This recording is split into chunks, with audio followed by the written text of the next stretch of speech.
Pupunta kami ni Trill sa Tel Aviv para mag-inquire ng ticket pauwi ng Europe. Shout out! Ayan si Trill, oh. Oh, diba? Nakakangiti na siya.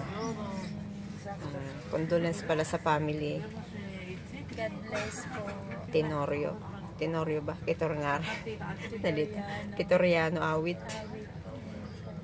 Ah, diba? Sa Palawan, matay ang kanilang mahal na ina. At pagkatapos namin mag-inquire ng ticket, dadaan kami sa dagat. At doon niya isigaw lahat ang kanyang iyak. O, diba? Liligo kami. Ganun kami nung namatayan ng ama. Nagpunta kami ng dagat din. O, diba? Sarap! Sa tren. Pag sumasakay ka sa tren, Rakebet Israel, you look like special.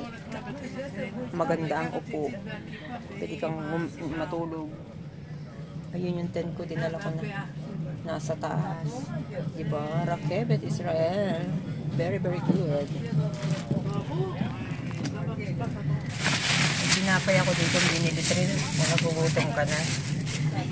From the bake shop of Beersheba, their special bread. Kasi ang kakainin namin dito ay bread na nakita. Sa loob niyan yung bread na strawberry at saka yung hugis buwan na may mga buto-buto. Alam ko anong pagkain niya. Ayun, crescent. Ano? Hugis siyang buwan pero ang laman parang mga buto-butong bilog. Alam ko anong klaseng yun yun. Yung kasing bake shop doon sa aming lugar ay lagi nakasara. Nagtataka ako, naghimala kasi nagbukas na.